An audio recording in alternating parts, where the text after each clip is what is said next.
Good morning. Welcome to another read aloud of Hatchet. Today we're going to be reading chapter 6. We've got Diego, who is hiding behind me because he's a little scared of what's going to happen in the wilderness. We have a wolf to protect us. We've got a relative of the beaver family, Mr. Otter, hanging out on the side because he's curious of what's going to happen to his cousins in the story. And I've got my stay-at-home dog mom mug, which I bet our main character wishes he could do right about now. Be at home. Alright, let's see what happens. Chapter 6. 2 years before he and Terry had been fooling around down near the park, where the city seemed to end for a time and trees grew thick and came down to a small river that went through the park. It was thick there and seemed kind of wild. They had been joking and making things up as they pretended that they were lost in the woods and talked in the afternoon about what they would do. Of course, they figured they'd have all sorts of goodies like a gun, a knife, fishing gear, matches so they could hunt and fish and have a fire. If you were here, Terry, he thought, with a gun and a knife and some matches. In the park that time, they had decided that the best shelter was a lean-to, and Brian set out now to make one up. Maybe cover it with grass or leaves or sticks, he thought, and he started to go down to the lake again, where there were some willows he could cut down for braces. But it struck him that he ought to find a good place for the lean-to, and so he decided to look around first. He wanted to stay near the lake because he thought the plane, even deep in the water, might show up to somebody flying over, and he didn't want to diminish any chance he might have of being found. His eyes fell upon the stone ridge to his left. As he thought at first, he should build his shelter against the stone, but before he decided to check out the far side of the ridge, and that was where he got lucky. Using the sun and the fact that it rose in the east and set in the west, he decided that the far side of the northern side of the ridge. At one time, in the far past, it had been scooped by something, probably a glacier, and this scooping had left a kind of sideways bowl back in under a ledge. It wasn't very deep, not a cave, but it was smooth and made a perfect roof that he could almost stand under in the ledge. He had to hold his head slightly tipped forward at the front to keep it from hitting the top. Some of the rock that had been scooped out had also been pulverized by the glacial action, turned into sand, and now made a small sand beach that went down to the edge of the water in front and to the right of the overhang. It was his first good luck, well, other than surviving a plane crash. No, he thought, he had good luck on the landing, see? But this was good luck as well, luck that he needed. All he had to do was wall off part of the bowl and leave an opening as a doorway, and he would have a perfect shelter, much stronger than a lean-to, and dry because of the overhang that made a waterproof tight roof. He crawled back in under the ledge and sat. The sand was cool here in the shade, and the coolness felt wonderful to his face, which was already starting to blister and get especially painful on his forehead, with the blisters on top of the swelling.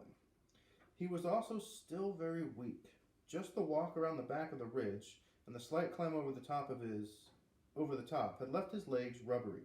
It felt good to sit for a bit under the shade of the overhang in the cool sand. And now, he thought, if I just had something to eat. Anything. When he rested a bit, he went back down to the lake and drank a couple of swallows of water. He wasn't all that thirsty, but he thought the water might help to take the edge off of his hunger. It didn't. Somehow, the cold lake water actually made it worse. It sharpened the hunger. He thought of dragging in wood and making a wall on part of the overhang, and picked up one piece to pull up. But his arms were too weak, and he knew, then, that it wasn't just the crash and injury to his body and head, it was also that he was weak from hunger. He would have to find something to eat before he did anything else. He would have to find something to eat. But what? Brian leaned against the rock and stared out at the lake.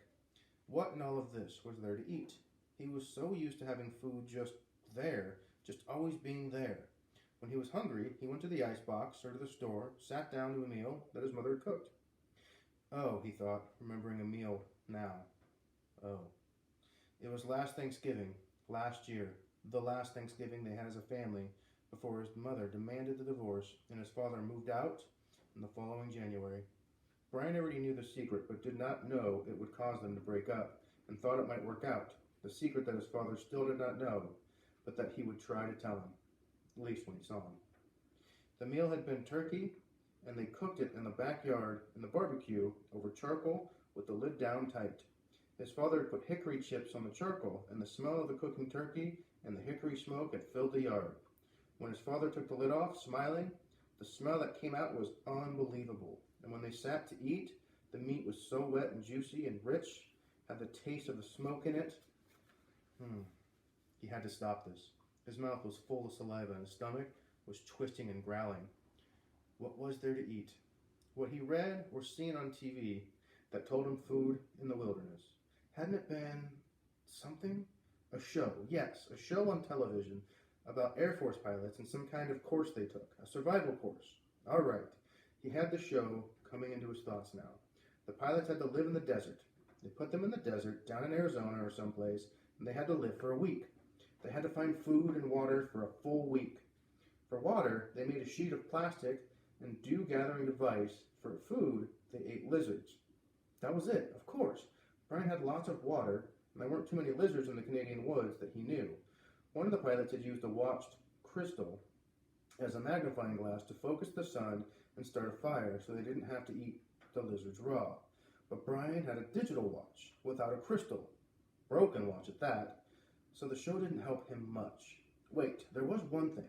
One of the pilots, a woman, had found some kind of beans on a bush, and she had used them with her lizard meat to make a stew in a tin can that she had found.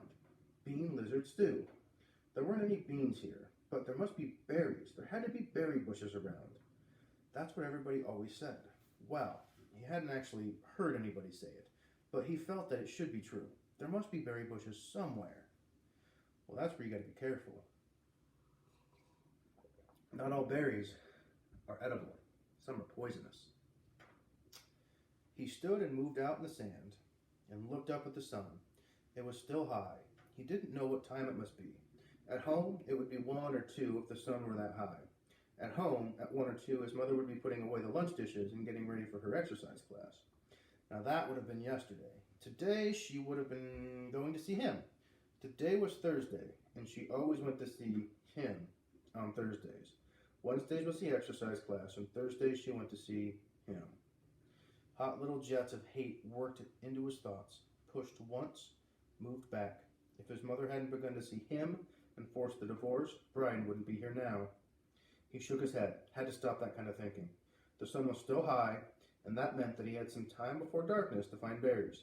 He didn't want to be away from he almost thought of it as home, his shelter when it came to be dark.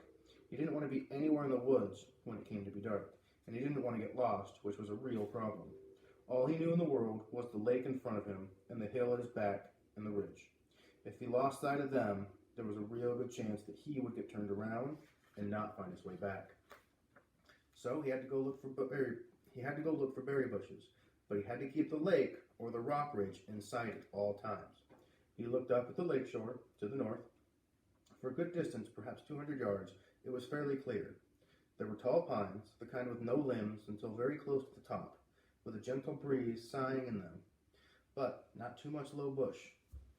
200 yards up, there seemed to be a better belt of thick, lower brush starting, about 10 or 12 feet high, and that formed a wall that he could not see through. It seemed to go on around the lake, thick and lushly green, but he couldn't be sure. If there were berries, they would be in that brush, he felt, and as long as he stayed close to the lake, so he could keep the water on his right and know it was there, he wouldn't get lost. When he was done, or found berries, he thought, he would just turn around so the water was on his left and walk back until he came to the ridge and his shelter. Simple. Keep it simple. And Brian Robeson, I am Brian Robeson. I have been in a plane crash. I'm going to find some food. I'm going to find some berries. I'm going to keep it simple.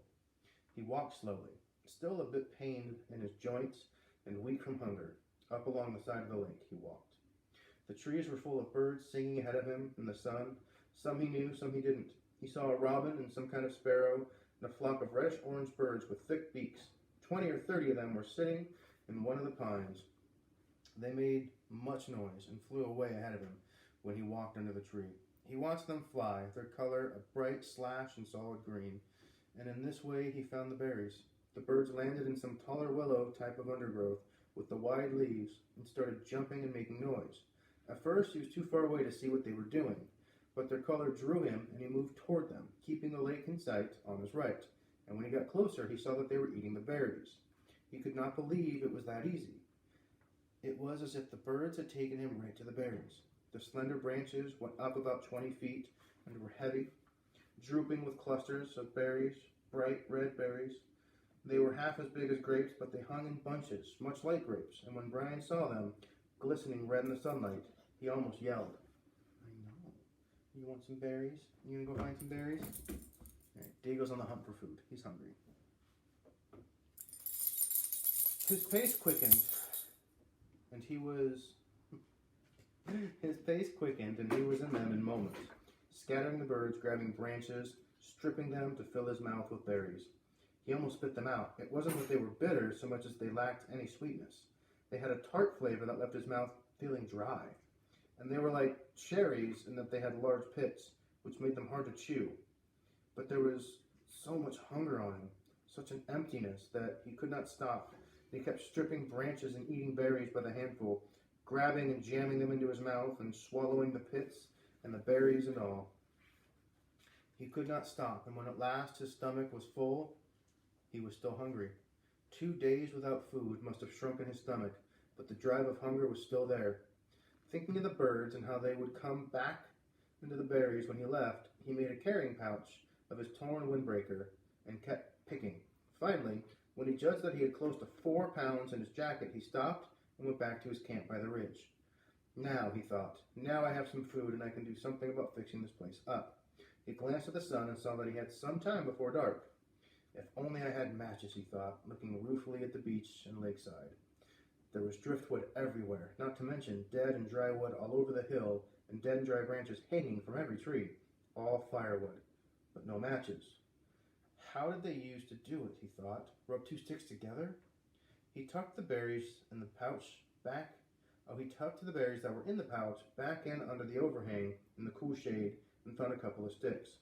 After 10 minutes of rubbing, he felt the sticks and they were almost cool to the touch. Not that, he thought. They didn't do fire that way. He threw the sticks down in disgust. So, no fire. But he could still fix the shelter and make it, hear the word, safer came into his mind, and he didn't know why. More livable or safer? Kind of close in it, he thought. I'll close it in just a bit. He started dragging sticks up from the lake and pulling long dead branches down from the hill, never getting out of sight of the water and the ridge. With these, he interlaced and wove a wall across the opening of the front of the rock. It took over 2 hours, and he had to stop several times because he still felt a bit weak, and once because he felt strange new twinge in his stomach, a tightening, a rolling. Too many berries, he thought. I must have ate too many of them.